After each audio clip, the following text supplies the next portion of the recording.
Escola de Teologia Umbandista, oportunizando o conhecimento da nossa religião e a integração crítica e consciente do fenômeno religioso pluralista dentro da Umbanda. Maiores informações pelo fone 32228163, através da Associação de Umbanda Caxias. Apoio Confurbras, Conselho Superior de Umbanda e das Religiões Afro-Brasileiras do Estado do Rio Grande do Sul.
Muito boa noite aos caros ouvintes que a partir de agora passam a nos acompanhar direto dos estúdios da Rádio Difusora Caxiense com o programa A Voz da Umbanda.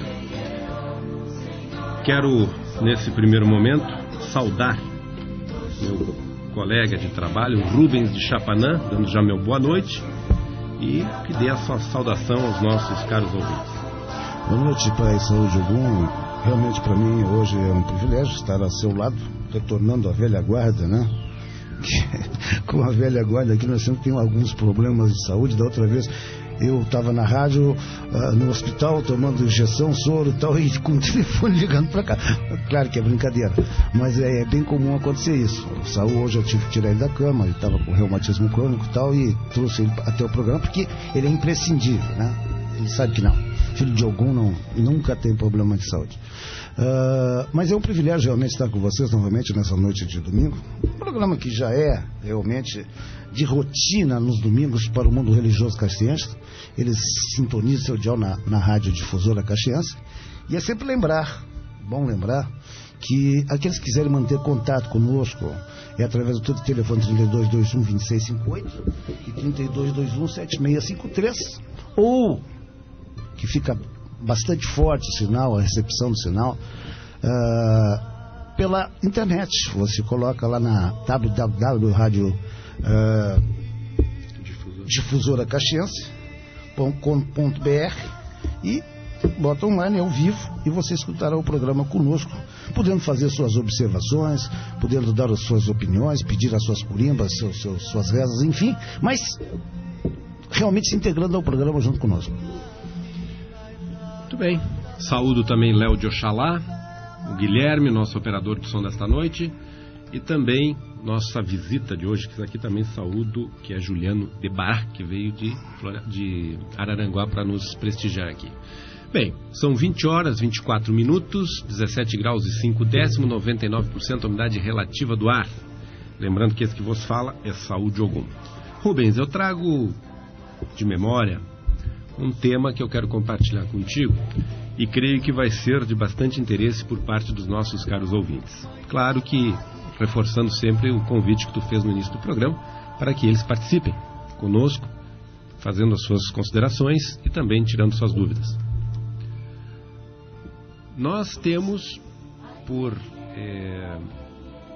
dentro da tradição, que é de praxe, uma concepção no ser humano, para aquele que vai fazer a sua caminhada religiosa, nas religiões afro-brasileiras como um todo, mas vamos pegar sobretudo o batuque, o candomblé, que nós temos 2 orixás principais, que são reconhecidos, ora como orixá masculino na cabeça, feminino no corpo, ora como feminino na cabeça, masculino no corpo e vice-versa. Isso não tem nada a ver, lembremos sempre, com a condição sexual, e sim de par vibratório, a polaridade. E essas 2 polaridades, elas são praticamente uma regra dentro do batuque. Diferente do candomblé, em que algumas situações, nós já abordamos isso aqui, o Omó, o filho, ele ora é masculino na cabeça e também pode ser masculino no corpo ou feminino e feminino. No batuque, como regra, há a ideia do equilíbrio com o par vibratório. Aí a pergunta que eu me fiz, pensando, por que nós usamos esta combinação de orixás masculino e feminino, como eu falei na polaridade? Qual a razão? Sabemos que há o equilíbrio, mas por que esse equilíbrio? E revendo, Rubens, algumas coisas, um princípio da Cabala ou Cabalá, para aqueles que são mais precisos na expressão, na entonação da palavra, há uma lei que chama-se a lei do binário, inclusive utilizada muito como recurso para o que estudam os estudiosos das lâminas do tarô. Este binário, ele é composto por 2 classificações, que são, por exemplo, o binário entre quente e frio, o binário entre dia e noite, o binário entre bom e mal. Então, por que essa relação entre o orixá masculino e feminino? Pensando, eu fiz uma relação diretamente com esta concepção do próprio tarô. Porque, na verdade, nós somos regidos pelo binário. Todas as coisas, elas se apresentam, sobretudo no plano material, por esta composição. Dia e noite, bonito e feio. Claro que não querendo entrar na questão do maniqueísmo, do bem e do mal somente, mas a título de exemplo. Mas existe aquilo que para os cabalistas eles dizem que é o ternário, que é a linha mais perfeita, né, que é uma tríade, que tenta de alguma maneira anular este binário. Ou seja, surgiria aí uma terceira força, que equilibraria estas 2. Então seria o terceiro orixá, que geralmente no nosso caso, no batuque, geralmente, com algumas exceções, é o Bará. Então, a questão de ter um orixá feminino e masculino nesse equilíbrio, exatamente é para haver o equilíbrio deste binário, desta energia, que ela não poderia ser somente masculina e nem somente feminina, porque teria que ver a sua contraparte. Neste caso, por exemplo, o Rubens é de Chapanã e tem como Chapanã seu orixá regente, dono do seu ori, dono da sua cabeça, e a sua contraparte, o seu binário, seria Iemanjá.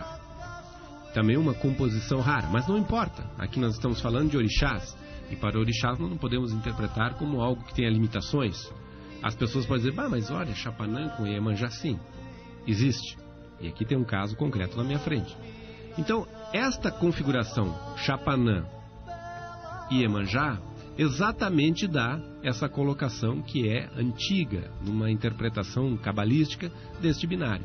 O positivo, o negativo, masculino, feminino, para se alcançar uma espécie de harmonia e permitir que o ser humano, no orbe terrestre, possa estar recebendo os eflúvios destes 2 binários. Ou melhor, deste binário, que já são 2, por isso que é binário. Então, ele vai receber a influência do orixá com polaridade masculina e vai receber também energia do seu outro orixá, que vai ser o contraponto, ou a contraparte, para tornar esse binário realmente harmônico. Então, essa colocação ela é antiguíssima. E fazendo uma reflexão sobre os orixás, por que o feminino, o masculino? Porque o candomblé às vezes aceita em alguns casos que sejam da mesma polaridade dos dois orixás, e do qual eu acredito que existe, mas são exceções, a esmagadora maioria dos homós, dos filhos, são compostos por dois orixás de polaridades diferentes. Então, esta tradição, ela se repete, veja como a linguagem ela é universal e ela se encontra independente da cultura, como fala a mesma coisa de formas diferentes. Então, essa ideia ela é muito perfeita que os africanos nos legaram, de uma harmonia, de uma polaridade masculina e feminina, como orixás regentes do ser humano, para ver exatamente esse equilíbrio, para ver esta harmonia na caminhada cósmica do ser humano. Então, eu achei muito interessante, Rubens, essa até uma espécie de resgate, buscando em outras escolas, mas para fazer uma relação com essa composição do orixá masculino e do orixá feminino. Correto. Eu ponho como modelo isso, vamos comparar com alguma coisa que não tem nada a ver com a religião em si. Um jogador de futebol usa a perna esquerda e a perna direita. A perna direita é a preferencial. A esquerda ajeita a bola para o pé direito chutar. Então a esquerda torna-se também fundamental para que haja esse equilíbrio do jogador. Tira uma perna e não joga. Às vezes, com o uso da perna esquerda, que não é preferencial, ele consegue fazer um gol. É o mesmo caso. Nós estamos o quê? Numa questão de equilíbrio. Uma questão de equilíbrio justo. Então, a polaridade masculina, porque dizem os orixás, não tem. O único assexuado realmente é o Olodumaré. O resto todo tem a sua conotação como uma sexualidade, digamos assim. Então, um orixá masculino complementa-se com uma mulher. Ora, voltando à história hipotética que houve Adão e Eva, por que não dois Adãos? Por que não duas Evas? E etc. É por isso que nós precisamos ter, sim, essa polaridade. O homem é natural até que possa ter uma homossexualidade, há casamentos homossexuais, mas jamais gerará um filho, que é a finalidade da procriação. Foi por isso que Deus colocou no mundo homem e mulher. E isso não se pode prescindir absolutamente. E tu colocas bem essa ideia, que até vem complementar, de Adão e Eva, porque ali está o princípio masculino e o princípio feminino na sua gênese, na origem de tudo. E os orixás, a partir daí, têm essa conotação, o masculino e feminino. E quando nós temos pessoas do sexo masculino com uma polaridade feminina, isso não interfere em absoluto na condição da sexualidade. Pode tornar a pessoa, por exemplo, um homem que é de Oxum, com influências, com requintes para a percepção de uma estética talvez mais apurada do que um homem que tem o Ogum, mas isso não vai interferir na questão da conotação puramente sexual. Então essa vibração, e que bom que tenham homens e mulheres com polaridades na sua cabeça diferenciadas, que não é da mesma origem da sua sexualidade, da sua origem sexual. Por exemplo, o feminino tem um orixá masculino, o masculino tem um orixá feminino. Isso é muito importante. Então essa colocação, Rubens, é só para ilustrar do binário, como nós temos isso na nossa vida diariamente. Diariamente. E é incrível, mas as pessoas que desconhecem, quando tu joga para elas, diz assim: tu é filho de Oxum. Meu Deus do céu, eu quero o Xangô, eu quero um orixá masculino. Filho, não tem nada a ver, isso é uma energia.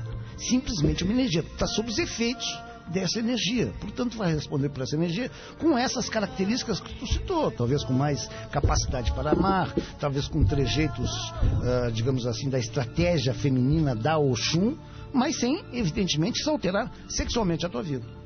É aquilo que na linguagem da psicanálise se utiliza, de que a mulher, na sua formação, na sua origem, na sua essência, ela é mais continente para algumas coisas ligadas ao relacionamento, sobretudo pela questão materna. Então a mãe sempre é mais aplacadora, a mãe consegue muitas vezes lidar melhor com as angústias dos filhos. É evidente que um orixá feminino vai trazer todo esse reforço para aquele que ele vai reger, seja homem ou mulher. Então vai tornar um homem, por exemplo, que é de Oxum, muito mais continente do que um homem que é de Chapanã ou de Ogum, pelo princípio, pela sua origem. Não quer dizer que com o tempo ele não possa desenvolver também, Mas isso é uma qualidade estritamente feminina. Essa questão de ser continente, de poder aplacar as angústias, de poder lidar com as situações, inclusive, Rubens, eu diria mais, até com uma percepção mais aguçada. Tu já deve ter passado por isso, eu já passei várias vezes, em que, numa situação, tanto a mãe como a esposa, nós vamos fazer um empreendimento, mas isso aí não é legal, acho que não vai ser bom. E a gente teima e acaba dando exatamente como se tinha previsto. Isso já aconteceu contigo, provavelmente. Então isso diz do sexto sentido da mulher. Mas é um outro tipo de leitura, uma outra percepção.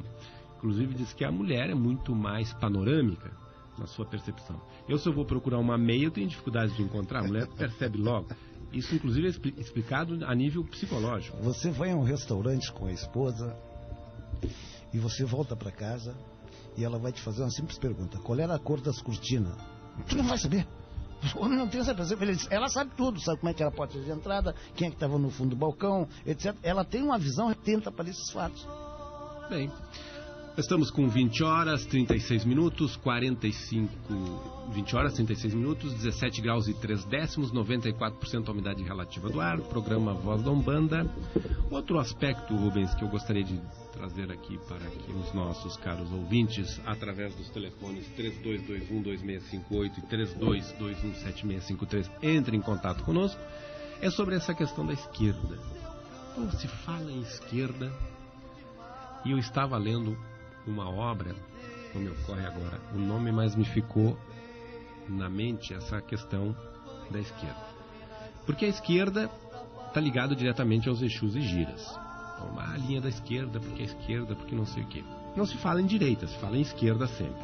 E muitas pessoas interpretam a linha da esquerda como algo pejorativo, negativo, ruim, ou relacionado ao baixo espiritismo, à magia negra. Mas aí eu, dando uma analisada sobre esse aspecto da esquerda, me veio a ideia da direita. Quando nós falamos, Rubens, a nível partidário, olha, o governo tal é mais de centro-direita, o outro é mais de esquerda. O PT, por exemplo, vamos pegar aqui um partido que é conhecido por ser de esquerda, PCdoB, partido de esquerda. Isso quer dizer que é ruim? Não. O que uma esquerda, Rubens, significa? Ora, não é lutar pelos direitos dos trabalhadores, buscar algumas alternativas diferentes que a da direita, algumas formas de combate a um capitalismo, um mercantilismo exacerbado. Quer dizer, tudo aquilo que a esquerda busca, de alguma maneira, é uma reivindicação e muitas vezes uma oposição. O que acontece com os nossos irmãos Exus e Giras. Então, quando se fala em esquerda, não está se atribuindo a uma linha que seja negativa. Não é isso, Rubens? Sim, eu volto a frisar a comparação com um jogador de futebol. Não é quem bate com o pé esquerdo que seja pior jogador. Às vezes até melhor. São jogadores que batem bem falta, são boxeador. Boxeador de esquerda sempre é difícil, né? Eu estava assistindo uma luta de boxe antes de vir para cá, não era canhoto e tal. Enfim, é mais difícil.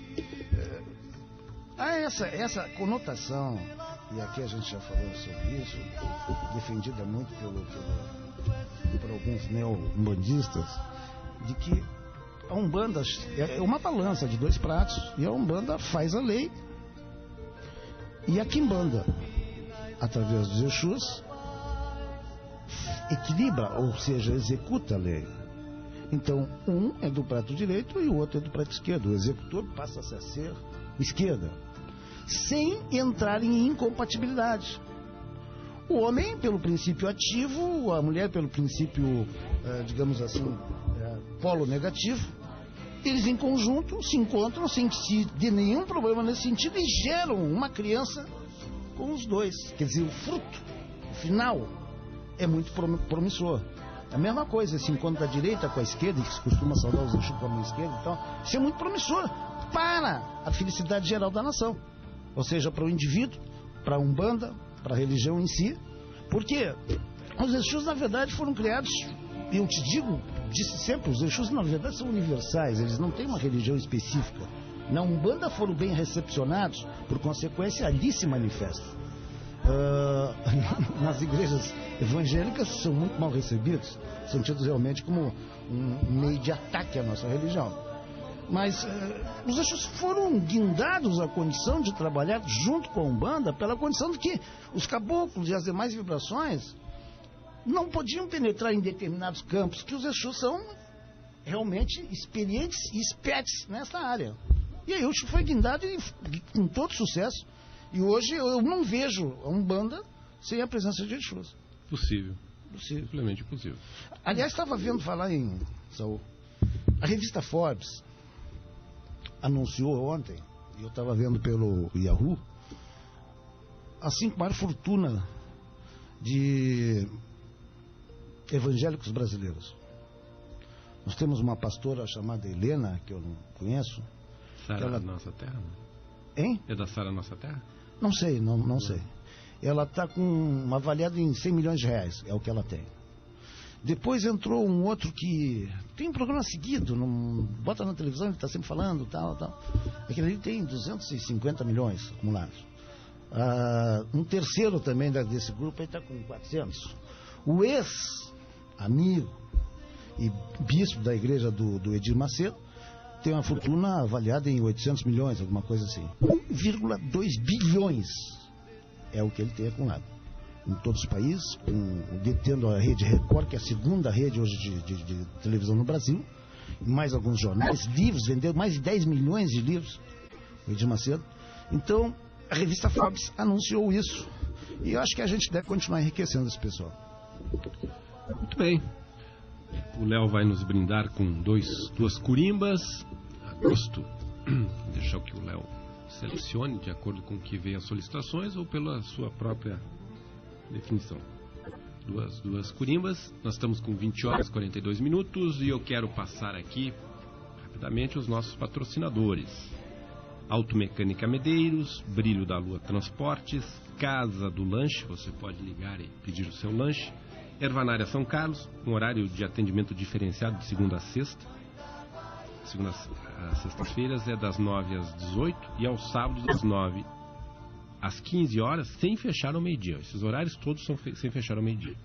Escola de Teologia Umbandista, Gaval Elétrica Mecânica, Móveis de Face, Serra Mar Tecnologia em Galvanoplastia. E o programa Voz da Umbanda, cabe sempre lembrar, uma realização da Associação de Umbanda Caxias, que tem como lema o compromisso com a união e o afro-umbandismo em ação, com apoio da Confurbras. É importante que você participe conosco. Você pode ligar para o telefone 3221-2658 e 3221-7653. Nós vamos ouvir as curimbas, depois eu e o Rubens retornaremos para dar continuidade ao programa. E você não saia daí, fique aí, que nós estamos com muitas coisas ainda para trazer. Já retornaremos. Olha, me sacode o pó que chegou Rosa Caveira, pombo girada calunga vem levantando poeira. Sacode o pó que chegou Rosa Caveira, pombo girada calunga vem levantando poeira. Suas mandigas são cercadas de mistério, saravá pombo gira que vem lá do cemitério. Se diz que faz, é melhor não duvidar.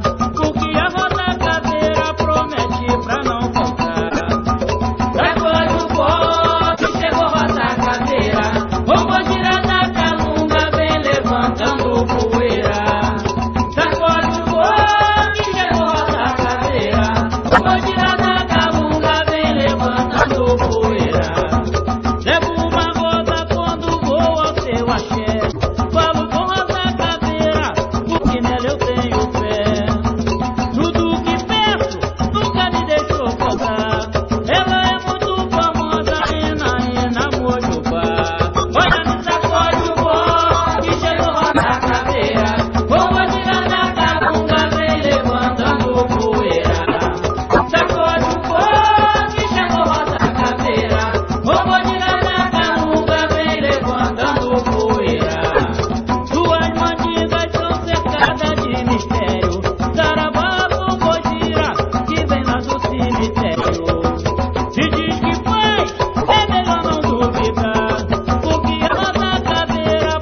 vento que balança a folha, Guiné, é o vento que balança a folha.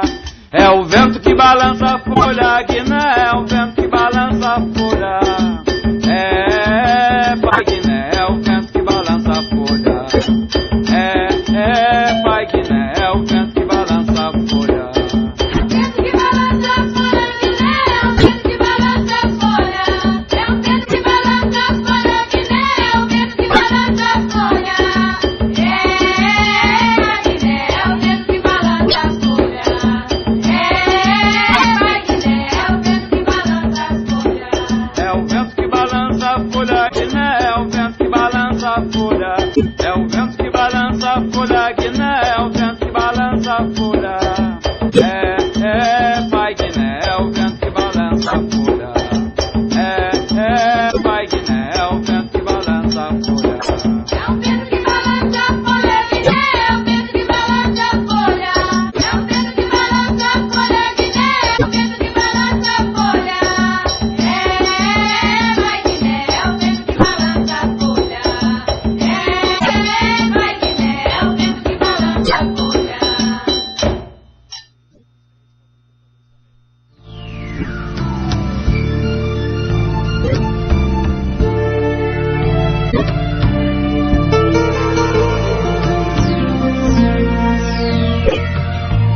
Muito bem, estamos de volta. São 20 horas 48 minutos, 17 graus e 2 décimos, 74% a umidade relativa do ar. Uma noite agradabilíssima, já com Rubens entrando com uma característica mais de outono, né? Não está aquele verão. Inclusive foi engraçado, só porque quando realmente se jogou para o orixá desse ano, era Xangô. Respondeu muito às mulheres, às iabás femininas, Xun, Iemanjá e tal. Então me dá a entender que seria um ano chuvoso também. E já começou assim, né? E em conjunto, evidentemente, com Inhaçã. Mas realmente está com uma característica agradável. Eu como estou na praia, eu como não estou realmente... Eu não gosto muito de verão, nem de frio excessivo, mas a temperatura é ideal lá que está hoje. Muito bem, vamos ver o que tu traz para nos brindar, Rubens. Eu queria te perguntar, Saul, porque nós temos muito bandistas nos escutando em casa, temos leigos que não conhecem absolutamente nada, tanto sobre a Umbanda como sobre o Batuque, e reafirmar para o próprio pessoal do Batuque, aqueles que estão iniciando, qual é a função realmente do Axere, que é uma transição entre o orixá e a pessoa que estava ocupada. Qual é a função fundamental realmente do Axere? O que significa o Axere, que é o Herê lá do Candomblé, enfim. Qual é a função?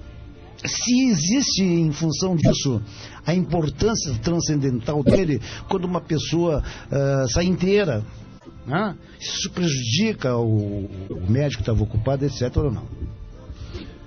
Bom, essa é uma função até com um mecanismo de defesa. Acho que a tua pergunta ela é muito boa.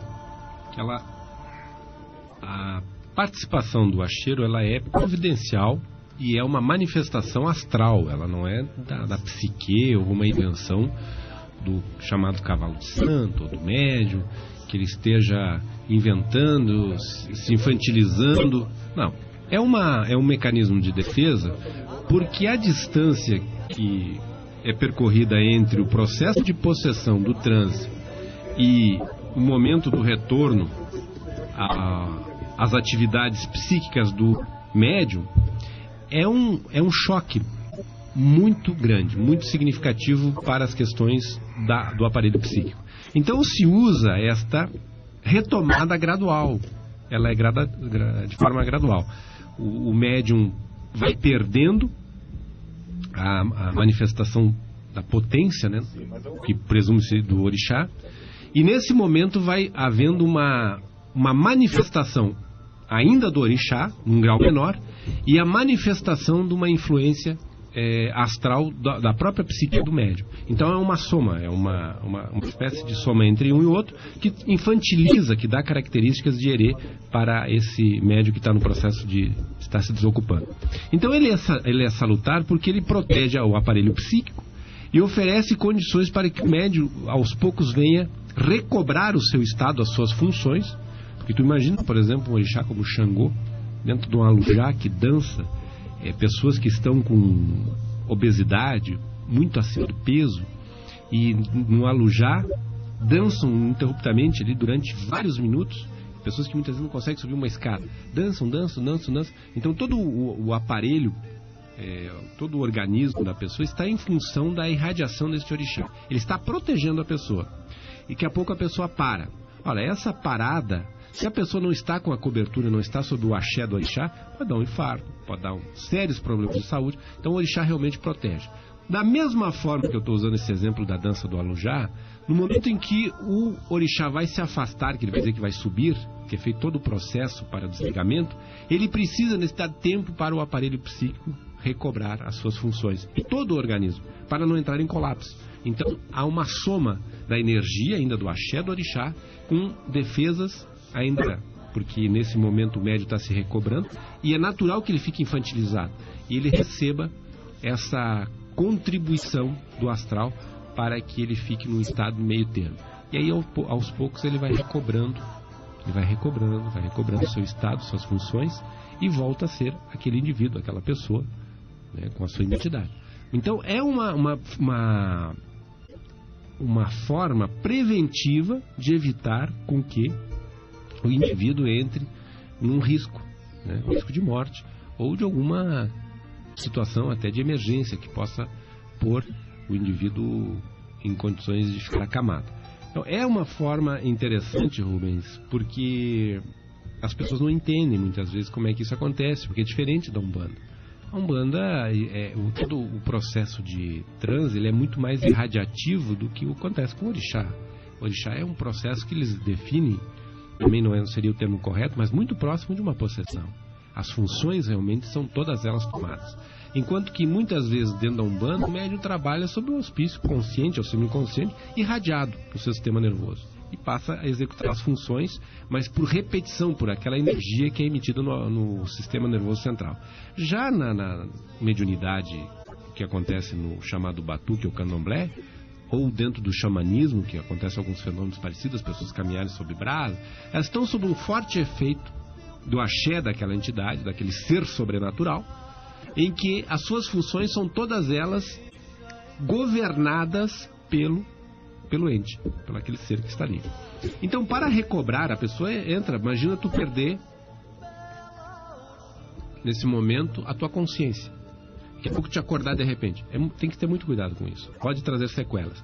Então é feito todo esse processo, como eu falei, com o objetivo de preservar a saúde do aparelho. Não é porque o orixá precisa, é o ser humano. Certo. Mas, evidentemente, é a orixás que parte inteiro, ok? Claro. Qual o grau, então, de risco que sofre essa pessoa? Isso tem a ver com o tempo de ocupação. Tem a ver, muito tempo. Sem dúvida nenhuma, porque isso acontece quando há uma maturidade, um preparo, já uma caminhada durante muito tempo do próprio médium, em que ele já apresenta as condições de se desligar e se religar de uma forma automática. Ele já está o aparelho psíquico dele já está tão acostumado que não oferece nenhum risco. E o orixá que está sob o comando, ele sabe das condições do seu médium, se pode ou não pode. Inclusive, são fatos que eu não tive condições de presenciar nenhuma até agora, mas pessoas sérias que já revelaram, por exemplo, em festas de batuque, em que a pessoa ocupada e o orixá diz: olha, o fulano já não está mais aqui, ele já partiu. E quando o orixá subir, a pessoa realmente já estava morta e apresentava, segundo o quadro clínico, para um exame médico, 3, 4, 5, 6 horas já que ela tinha desencarnado. O corpo já apresentava sinais que ele já estava... Então, são várias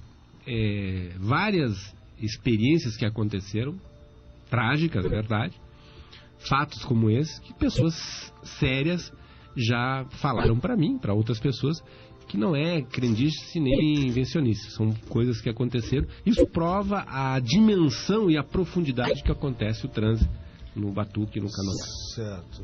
Vamos continuar depois, tem uma pergunta do João Otávio, acho. Aqui eu acuso o recebimento do João Otávio, mando um abraço ao João Otávio, obrigado por estar ligado, sintonizado no dial 1250 da Rádio Difusora com o programa Voz da Umbanda. E manda um abraço a todos nós e pede para falar mais sobre pretos velhos. E diz que eles em algumas casas são discriminados. pergunta também por que é difícil encontrar médiuns masculinos incorporando entidades femininas, Rubens. Essa é a pergunta do João Otávio. Um abraço especial ao nosso amigo João Otávio.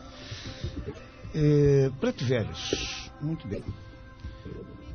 Não são discriminados como você está colocando. Talvez haja, não discriminação, mas haja, digamos assim, uma raridade na manifestação. Trabalho mais com caboclo, depois viro para Exu, etc. E não trabalho com pretos velhos. Devido ao fato, muitas vezes, de que não há médiums suficientes. E entre 30 médios tem um só que trabalha com preto velho. Então eles não tocam exatamente a sessão em função de que vai ter uma festa de preto velho, para ter uma pessoa só. Mas as curimbas são tocadas em termos de preto velho, são muito importantes. Olha, são entidades realmente que revigoram a Umbanda, que nos dão a suavidade do ser humilde. O preto velho exatamente, olha, veja bem, eles foram açoitados, eles tiveram as suas vidas ceifadas, sem dó e nem piedade, pelos homens brancos. No entanto, poderiam hoje ser espíritos revoltados, se manifestaram como obsessores. Não, com uma grande lição de humildade e de perdão, principalmente, eles se manifestam entre aqueles que talvez até tenham sido seus senhores de engenho em vidas passadas, para passar uma palavra de bem. Então, nós temos entre os pretos velhos rezadores, bandigueiros, pretos velhos de quimbanda, pretos velhos disso, daquilo, que cada um tem uma especialidade. Então, eu não diria que são discriminados. A minha casa, a casa do Saul, etc., trabalha com preto velho. Tá? E, inclusive, eu te diria que o preto velho é a entidade mais, digamos assim, mais participativa na tua vida em termos de conjunção e amizade. Tem pessoas que trabalham com diversos caboclos. Tem pessoas que trabalham com diversos Exus. Mas, pela maioria, que eu tenho visto até hoje, nesses 50 anos de religião, é que o preto velho é único. Uma pessoa trabalha com preto velho, trabalha praticamente toda a vida só com aquele preto velho. Ele não costuma pegar um preto velho, depois estar com outro preto velho. Não. Também é comum em que mulheres trabalhem com pretos velhos e que homens trabalhem com pretas velhas também. Mas não vejo. E se algumas casas têm discriminação, vamos desconsiderar. Até porque, Rubens, cumprimentando, até porque está com o raciocínio muito claro aí, a casa de Umbanda, que se diz de Umbanda, através da sua liturgia, ela vai trabalhar com essa tríade, sobretudo, caboclo, preto velho e Exu. Então vai ter sessões exclusivas de momentos, pelo menos, da sessão, de Exus, pretos velhos e caboclos. Então o preto velho ele já está inserido dentro dos trabalhos de Umbanda, não tem como discriminá-lo. Ele já faz parte desta estrutura. Ele é um dos pilares de sustentação da própria Umbanda.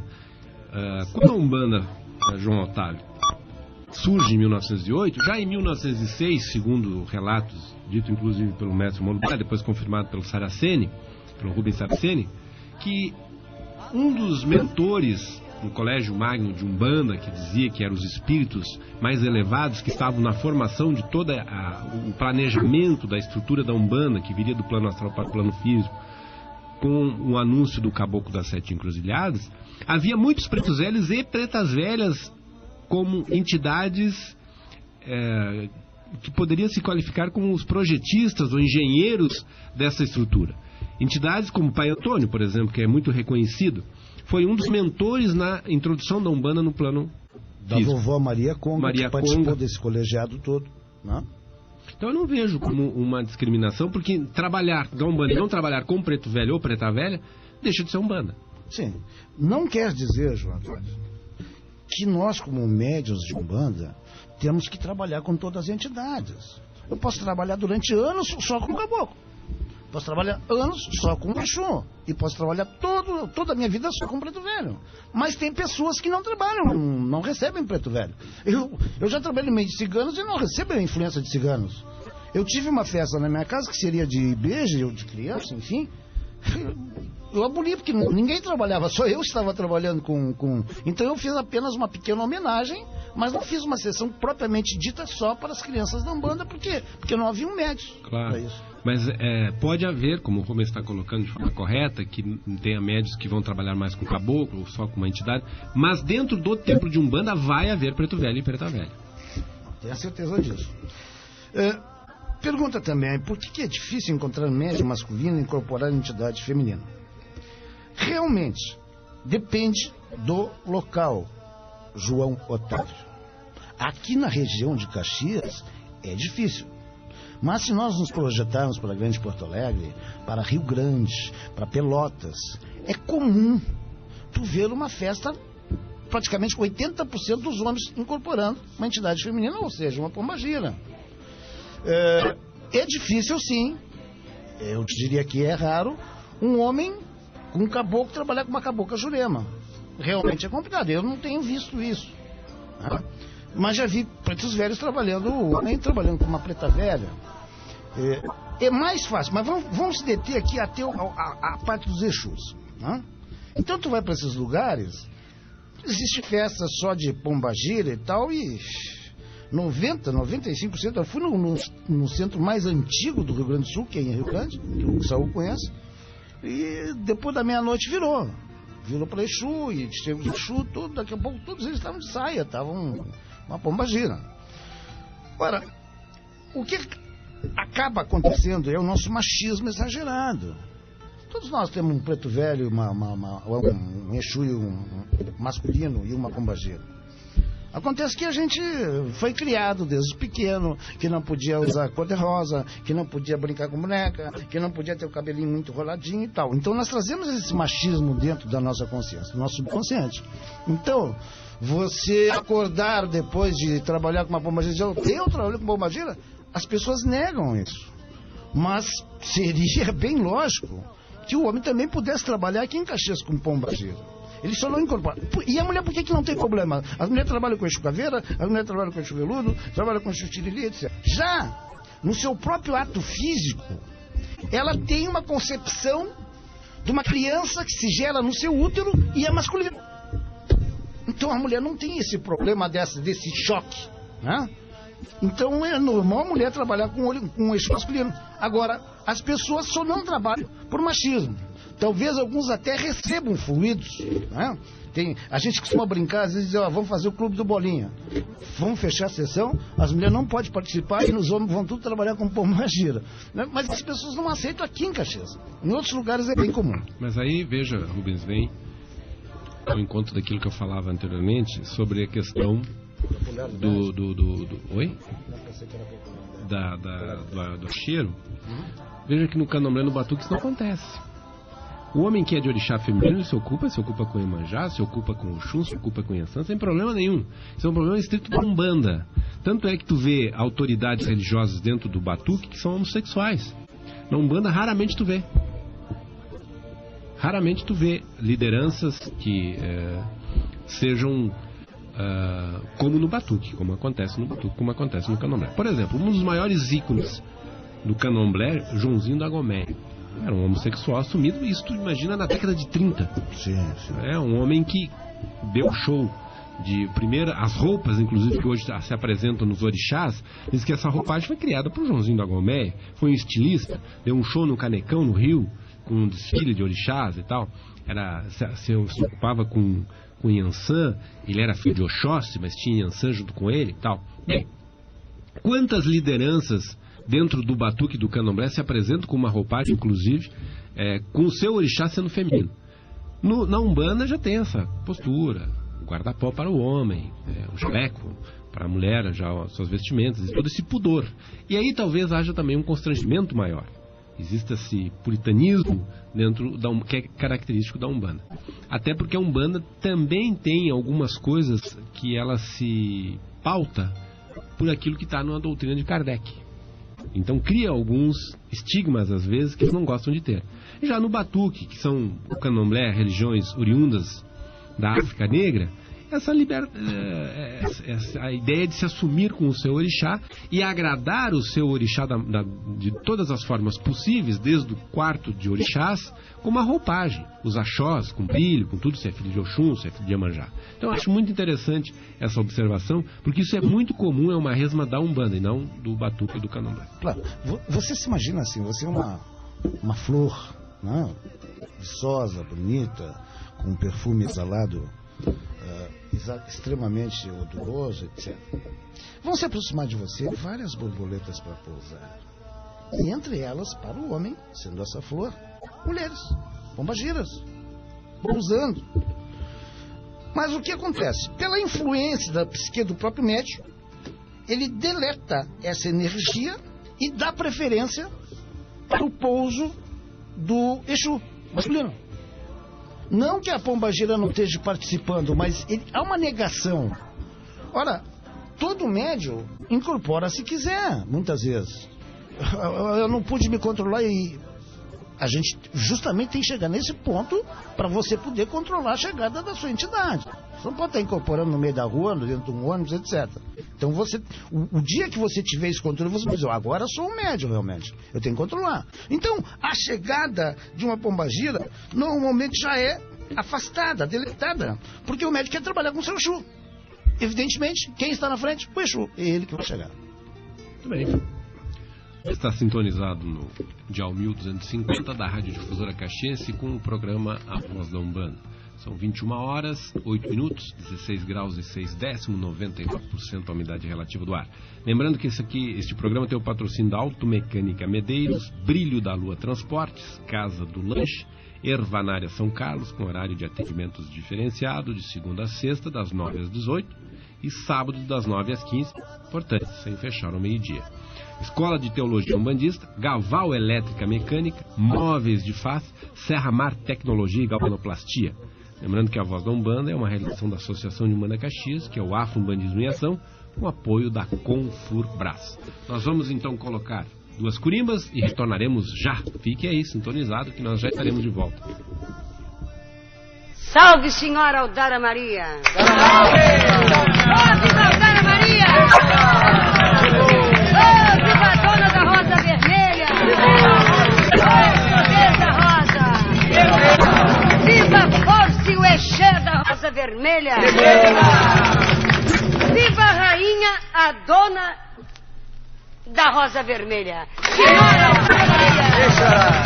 Oh, viva a Rosa Vermelha!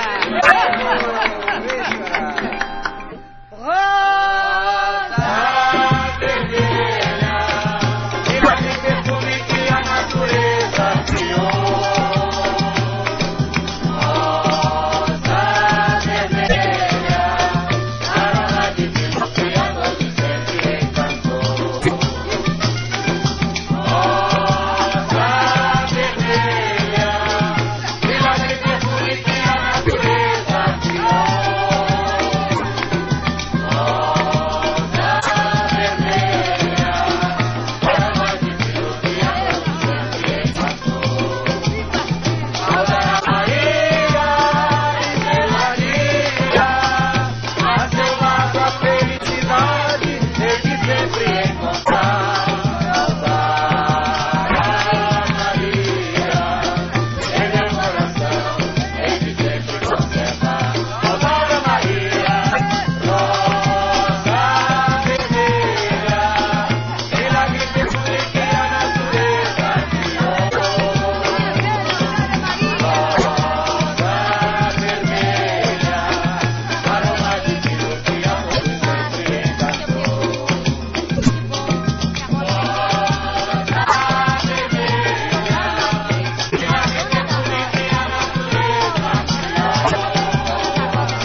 Ogum já venceu, Salve o ponto. No cruzeiro do Campo Santo, um velhinho trabalhava só, chorando em contrição, do cativeiro se lembrava, chorando em contrição, do cativeiro se lembrava. Pai Joaquim foi sofredor, na mão do branco senhor. Hoje em dia na Umbanda é o nosso Salvador. Hoje em dia na Umbanda é o nosso Salvador. No cruzeiro do Campo Santo, um velhinho trabalhava só, chorando em contrição, do cativeiro se lembrava, chorando em contrição, do cativeiro se lembrava. Pai Joaquim foi sofredor, na mão do branco senhor. Hoje em dia na Umbanda é o nosso Salvador. Hoje em dia na Umbanda é o nosso Salvador. No cruzeiro do Campo Santo, um velhinho trabalhava só, chorando em contrição, do cativeiro se lembrava, chorando em contrição, do cativeiro se lembrava. Pai Joaquim foi sofredor, na mão do branco senhor. Hoje em dia na Umbanda é o nosso Salvador. Hoje em dia na Umbanda é o nosso Salvador. Senhora dos negros, Oxum, Senhora de tantos altares. Muito bem, estamos de volta, direto aqui dos estúdios da Rádio Difusora Caxias, programa Voz da Umbanda, 21 horas 13 minutos, 16 graus e 5 décimos, 99% a umidade relativa do ar. Convidamos você, caro ouvinte, a ligar, telefone 3221-2658 e 3221-7653. Rubens, acusa aí o recebimento da resposta. Otávio, querido João Otávio, agradeço ao pai Roso pela resposta. Ele disse que não é discriminação a que ele se referia, era porque os pretos velhos não são muito divulgados em relação aos seus trabalhos. Não, nesse sentido tu pode até ter razão. Nós vamos lembrar que em Caxias do Sul nós temos aqui um tremendo babalorixá, que é o pai de Xangô, lá do... Perdão? Não, lá do Dizio Risso. É o Pedro Frisso. Pedro Frisso, que tem um preto velho com ele que fugiu. Tio Inácio. Tio Inácio, que talvez seja a entidade mais famosa que ele tem. Os seus trabalhos são divulgados por toda a cidade. Evidentemente, quando uma entidade... Porque nós correlacionamos muito a entidade com a pessoa, muitas vezes, né?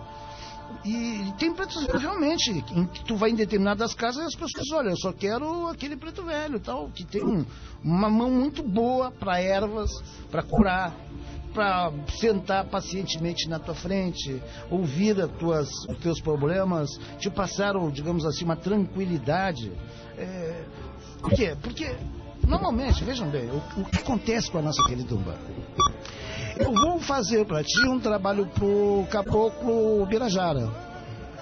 O pessoal não faz trabalho pro caboclo Birajara. Eu vou passar para ti um trabalho pro preto velho. O pessoal não faz. O pessoal faz para Exu. Então, tudo que é trabalho, seja até no ponto de vista de saúde, seja no ponto de vista de trabalho, né, precisa de um emprego, seja no ponto de vista de demanda, seja no ponto de... O pessoal faz o papo, mas gira faz Exu. Então é preciso ter uma firmeza nessas entidades que nós, malgrado a eles, não fazemos oferendas aos caboclos, que tem tanta força e tanta energia quanto os Exus. Faça uma oferenda para o caboclo Sete Flechas, para o caboclo, não, o pai Ogum de Ronda, seja o que for. Faça bonito, vá no mato, pegue uma folha, digamos assim, um bordado branco com tiras verdes, coloque ali frutas para ele, coloque sua abobrazinha com seu recheio para caboclo Jurema, etc. Enfim, e vai ter tanta força quanto. É preciso acreditar mais nessas entidades. Muito bem. Eu quero só para complementar a questão do Otiero,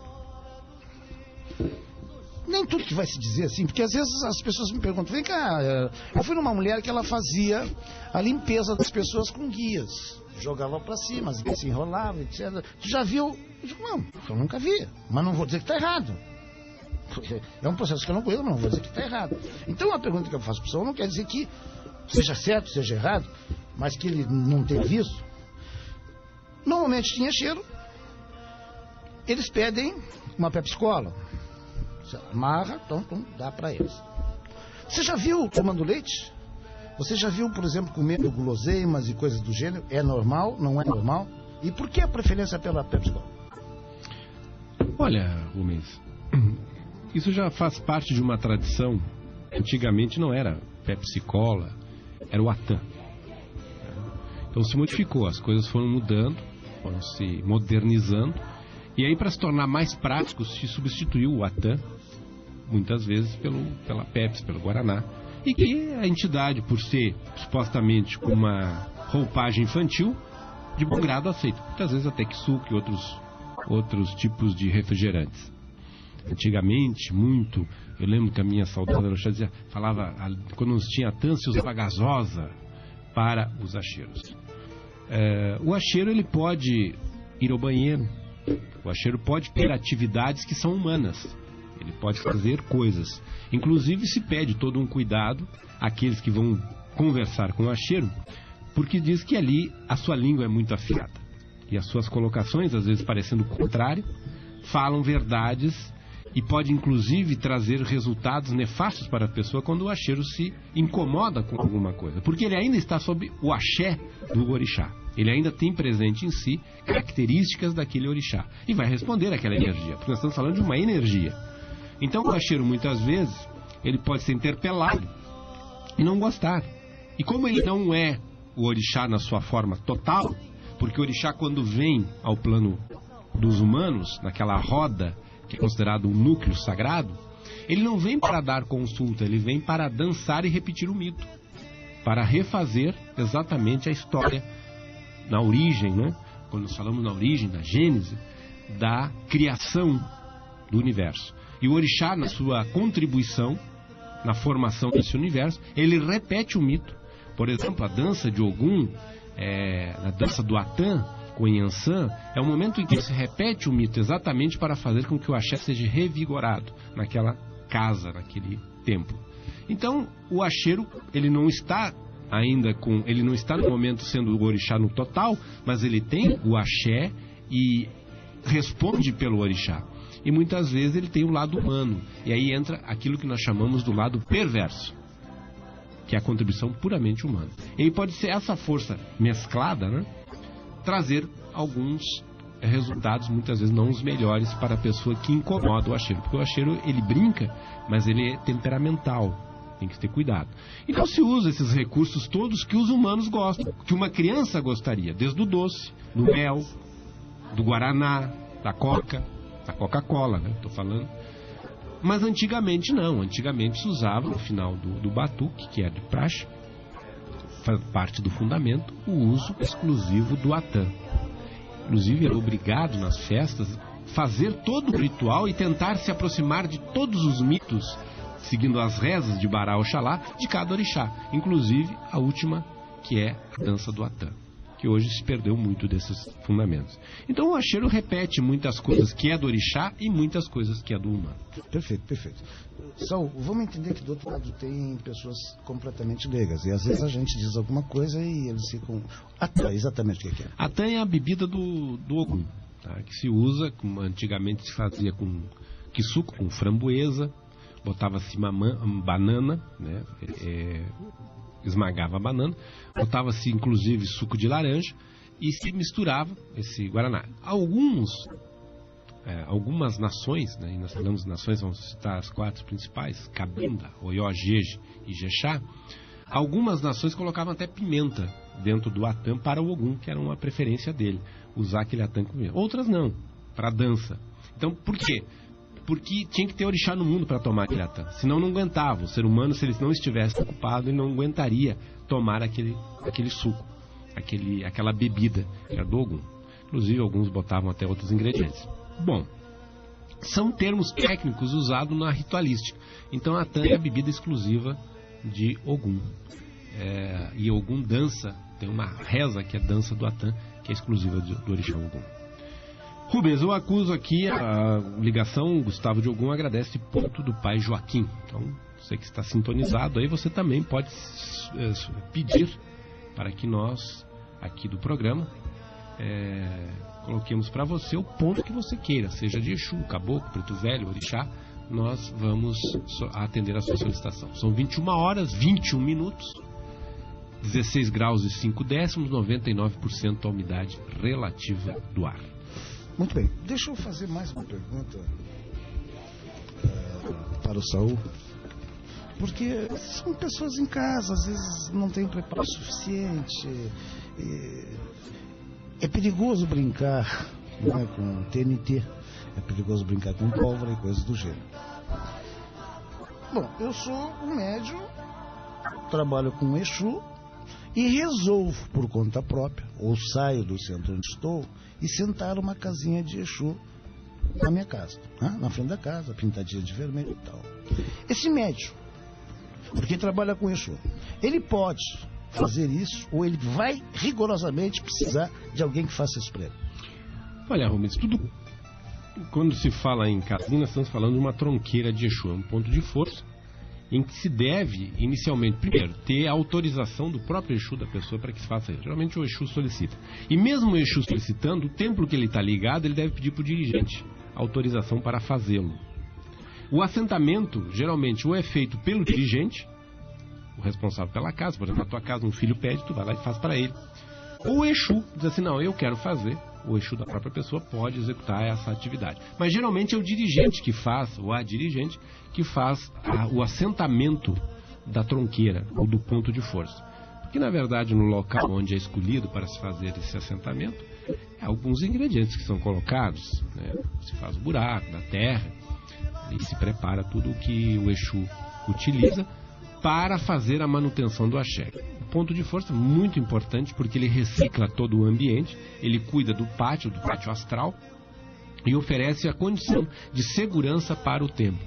Então o médium ele tem que geralmente pedir autorização, se o Exu dele solicitou isso, ou o médium por si, eu gostaria de ter uma tronqueira, eu posso, fala com o seu dirigente, peça ao seu dirigente, que ele vai orientá-lo. Mas geralmente eu tenho visto, Rubens, e na minha casa, geralmente eu faço assim, na minha esposa, é que façamos um modo antigo. Se escolhe o lugar, vê que o médium tem condições de ter a tronqueira, porque isso não é brincadeira, e se faz o assentamento. Mas é geralmente o dirigente que faz o assentamento. Perfeito. É a resposta do pessoal. Mas deixa eu continuar um pouquinho, Sal. Muitos médiums, eu vejo que por conta própria ou sem aceitação do seu dirigente, costumam plantar em casa um altar, né? Onde ele coloca ali imagens, como se fosse uma mini sessão na sua casa. Inclusive usando Exus juntos, etc. O que tu me diz a respeito? Bem, todo o templo, e cada vez mais, inclusive até por um aspecto legal, hoje nós temos toda uma fiscalização em cima desta estrutura que se chama templo. Nós temos que ter extintor de incêndio, nós temos que ter portas que abram para fora, 2 portas de saída de emergência, luz de emergência e tudo mais. Ora, isso é uma proposta exatamente de se criar um ambiente onde vai se executar trabalhos direcionados a uma comunidade. O templo é uma instituição, uma estrutura no plano físico direcionada à comunidade, com o objetivo de sanar ou pelo menos auxiliar nas suas mazelas, resolver os seus impasses. Por isso tem entidades, há o aspecto físico da estrutura e o aspecto espiritual, o aspecto astral, como queiram chamar. Quando o médium está ligado a um templo, ele já tem um templo para fazer seus trabalhos. E há o hábito de, muitas vezes o médium, eu posso ter uma imagem em casa do meu caboclo? Pode. Eu posso ter uma imagem em casa do meu orixá? Pode. Daqui a pouco ele está com um congá montado. Daqui a pouco ele tem o Exu junto lá nos pés, no chão. Então cria ele traz para dentro de casa, às vezes, um tipo de energia que não é indicada para aquele ambiente familiar. E daqui a pouco ele está dando sessão dentro de casa. Daqui a pouco já está vindo o vizinho, a vizinha levar roupa. Daqui a pouco ele é um templo dentro da sua própria casa. Então nós, como até responsáveis por uma federação, por uma associação, orientamos as pessoas da seguinte forma: procure fazer isso no templo religioso e não faça da sua casa um templo. Casa é casa. Acender vela em casa também é outro hábito que nós não consideramos o melhor, porque a vela é uma chave, ela abre um portal. E as pessoas fazem isso corriqueiramente, fazem de forma muitas vezes assim, desavisada. Nós pedimos que as pessoas que queiram ter uma imagem, pode ter, claro que pode. Mas aí já botar Exu, botar cachaça, botar isso, fazer aquilo, porque a pouco está trazendo uma energia para dentro de casa que não é a indicada. Ah, mas então quer dizer que a religião faz mal. Não é que faça mal, cada coisa no seu local, de acordo com o seu... Ó, tu vai fazer um banheiro junto do lado da tua cama? Não. Cada peça tem o seu, a sua estrutura, é construída de acordo com a sua necessidade, por seu propósito. Um templo, ele deve ser aberto ao público e feito aos assentamentos, as firmezas, para combater e ter estrutura suficiente para receber os embates que são do baixo astral e permitir que o astral, nesse caso da Umbanda, nós estamos falando, tenha condições de transitar com as suas falanges, com as suas energias, com seus mentores e guias, num ambiente que ofereça, que acolha condições para que ele execute seus trabalhos. Ora, numa casa, numa sala, bota Exu, bota Caboclo, bota preso, daqui a pouco vira um outro templo. Então isso não considero algo muito interessante. Pode ter uma imagem, sim, mas entre ter uma imagem, daqui a pouco começar a puxar Exu e fazer sessão dentro de casa, considero um desserviço. Desserviço. Eu já fui convidado em algumas oportunidades. Eu tenho um congá em casa. São pessoas que nem exercem mais religião, são domésticos da religião. Dá para tu ir na minha casa, dar uma olhada, etc. Bom, esse tempo foi em Rio Grande que eu tive. Era uma miscelânea, sabe? Você tinha,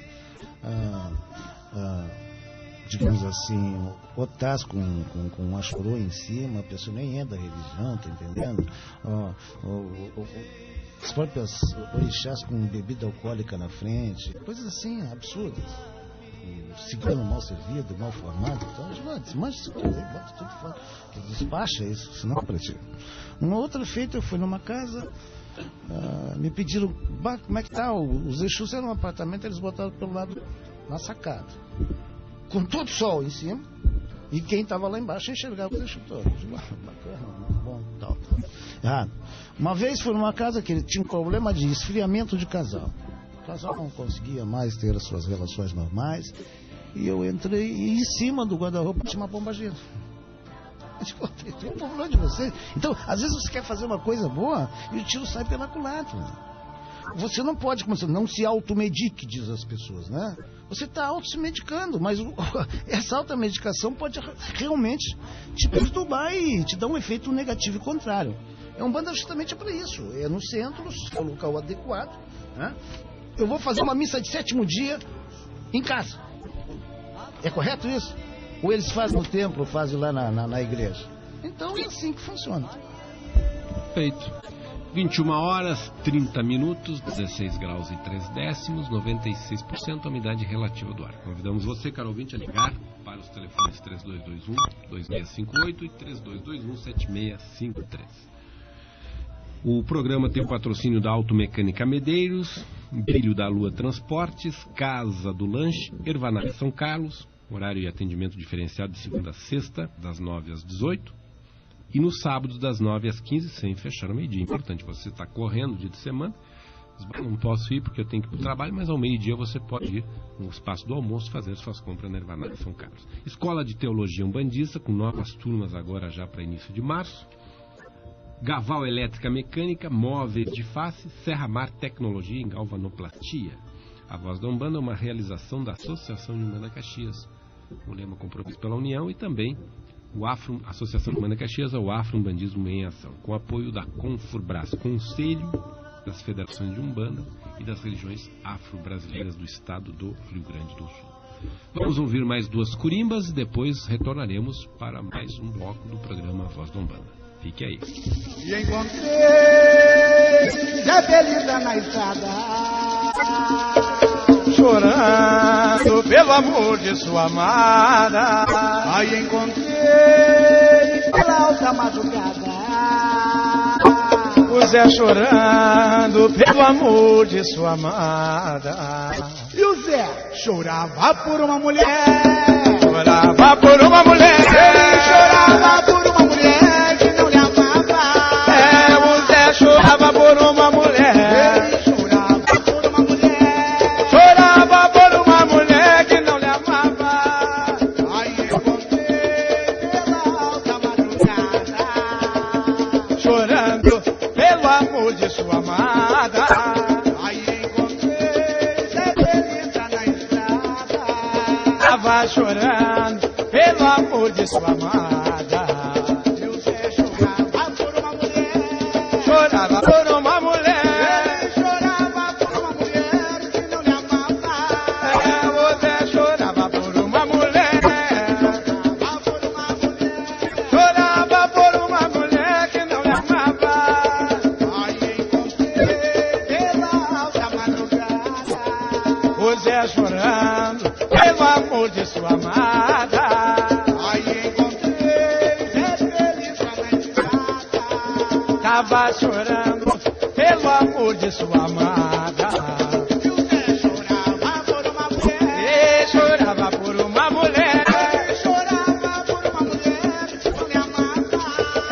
O Zé chorava por uma mulher. Ele chorava por uma mulher. Chorava por uma mulher que não lhe amava. E o Zé chorava por uma mulher. Ele chorava por uma mulher. Ele chorava por uma mulher que não lhe amava. E o Zé chorava por uma mulher. Chorava por uma mulher. Ele chorava por uma mulher que não lhe amava.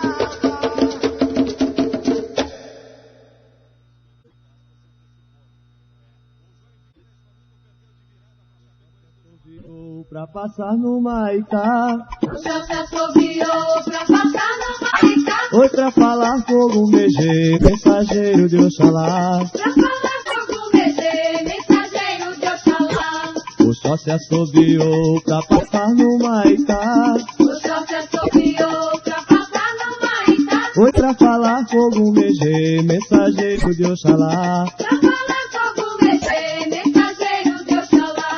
O sol se assobiou pra passar no Maitá, O céu se assobiou pra passar no Maitá. oi pra falar fogo meger, mensageiro de Oxalá. Pra falar fogo meger, mensageiro de Oxalá. O sol se assobiou pra passar no Maitá, O céu se assobiou pra passar no Maitá. oi pra falar fogo meger, mensageiro de Oxalá. Pra falar fogo meger, mensageiro de Oxalá.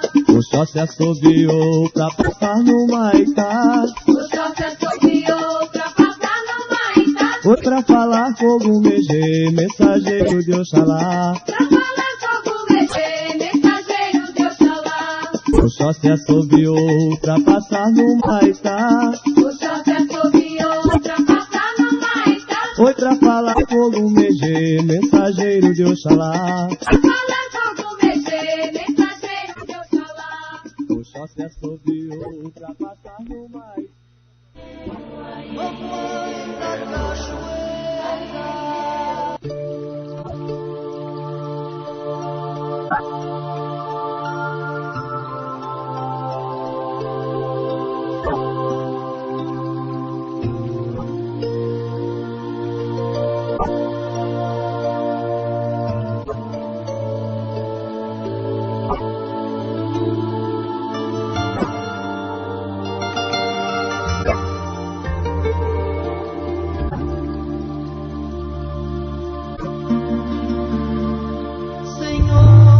Muito bem, estamos de volta, caro ouvinte. Programa Voz da Umbanda, 21 horas 35 minutos, 16 graus e 3 décimos, 72% a umidade relativa do ar. Programa Voz da Umbanda, todos os domingos, das 20h20 às 21h50. Você pode sintonizar no dial 1250 e ligar para os telefones 3221-2658 e 3221-7653. Fazer as suas considerações, também seus questionamentos. Lembrando que nós temos uma lista aqui expressiva de patrocinadores que oferece condições para esse programa ir ao ar todos os domingos. Domingo, pessoal mais da velha guarda e outros neoumbandistas. Domingo que vem teremos aqui os neoumbandistas que vão brindar sua noite de domingo, com muitas informações importantes sobre a banda, das religiões afro-brasileiras como um todo. Rubens, existe aí uma avalanche, tu estava falando de um hall, né, uma lista pela revista Forbes, que era os mais ricos, os pentecostais, evangélicos e tudo mais, que são considerados pessoas endinheiradas, né? E a próxima lista vai ser sobre o pessoal da Umbanda e Batuta. A nossa religião, as pessoas talvez não se deem conta disso, sobretudo aquele que é leigo, ela é uma religião que ela não oferece esse viés, né, de enriquecer, de buscar com que os médios, os dirigentes de casa fiquem milionários, como essa lista que o Rubens nos citou. Para nós interpretamos isso, aquilo que é dito pela própria figura de Cristo, né, de Jesus, nosso grande Redentor, que dizia que são estes os vendilhões do templo, fazem na casa do Senhor casa do comércio. Então não é essa a ideia. E os templos de Umbanda, de um modo geral, são templos que são muito simples. A Umbanda é simples na sua estrutura, na sua forma de se apresentar, no seu trabalho. Esta é a sua proposta desde a origem, desde o seu nascimento. E esses outros templos, eles já recebem uma proposta até diferente um pouco da proposta católica. E aí houve vários embates, né? Porque a Igreja Católica é acusada de cada vez mais, desde da sua formação, da sua estrutura enquanto instituição religiosa, fomentar a ideia de pobreza, enquanto que os protestantes, né, sobretudo na Alemanha, os ingleses, depois no norte, na América do Norte, Estados Unidos, de oferecer uma proposta contrária da Igreja Católica, que é a ideia do enriquecimento.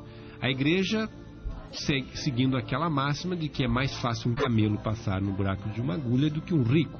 Os neopentecostais, ou os protestantes, Calvino, Lutero, sobretudo começando com Lutero, a ideia de que se tu não tem uma vida abastada, uma vida rica, tu é um fracassado, e Deus não quer um fracassado do seu lado. Então são duas propostas realmente antagônicas. Como é que tu percebe isso?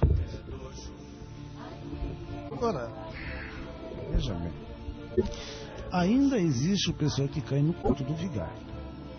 E não aparece, evidentemente, nas delegacias de polícia por achar um vexame que fez, uma humilhação. E o que era a questão do conto do vigário? Quem chegava com o bilhete da loteria e disse: olha, eu ganhei, eu preciso retirar isso, tu vai lá pra mim, me dá R$500, tu vai ficar... Tudo foi em cima da ambição, mano.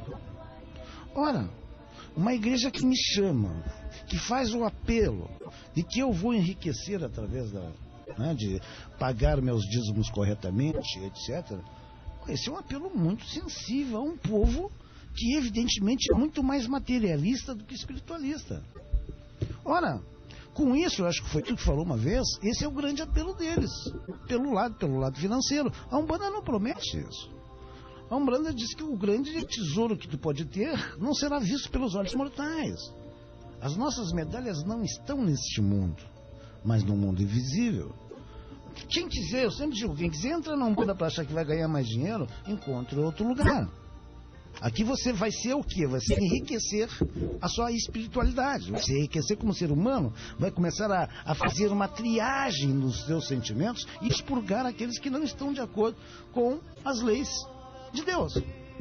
Então, o grande trunfo desse pessoal é fazer as milenárias fogueiras santas, os apelos, que eles introduzem elementos lá dentro, mas isso é tão óbvio que eu me admiro da cegueira das pessoas. Introduz um elemento lá dentro em que só o valor mínimo R$1.000 e se levanta 10 ou 15 que já são comprados para dar os R$1.000 para incentivar os outros a irem, né? Agora estão buscando. Eles aumentaram 12% em relação ao ano passado, no número de aficionados. E agora estão buscando grandes empreendedores para investir com um mínimo de R$1.000, tu manda para o banco, para investir, para eles crescerem. Ora, a Umbanda, dessa forma tão singela, humilde que é, ela não faz esse tipo de coisa.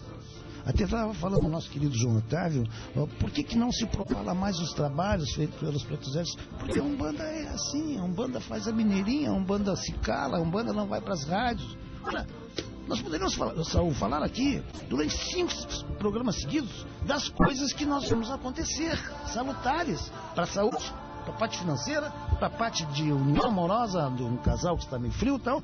Mas não falamos, não propalamos isso, fica entre nós mesmos. E quando acontece, e a pessoa vai a 3 ou 4 lugares, ela vai dizer que foi por causa da Igreja Católica, ou foi pela bênção do bispo tal, etc. Ora, então, esse é o progresso grande deles, está em cima da ambição humana. E a Umbanda justamente trabalha nesse sentido, para que não... É natural você ter o seu ganho dia a dia, a sua sobrevivência. Nós somos, né, carne e osso. Devemos pensar no bem-estar da nossa família, correto. Mas não atribuímos isso ao principal valor da Umbanda. O principal valor da Umbanda é a espiritualidade. É interessante que tu colocas bem, tu diz que as pessoas são envolvidas por um apelo até um tanto primário, e se encaixa bem no conto do Vigário, é que essas religiões, elas são fossilizadas, são verdadeiros fósseis, já petrificadas, né? Uma proposta arcaica que não cabe mais no século XXI, e mesmo assim arrebanha uma quantidade de milhares e milhares de pessoas. Eu ouço às vezes as pessoas fazendo, esses dirigentes, apelo para pagar o aluguel, para pagar a emissora, porque senão Deus não vai dar a sua bênção. Desde quando Deus precisa de uma emissora para dar a sua bênção? Então as pessoas, de uma forma geral, falta o bom senso.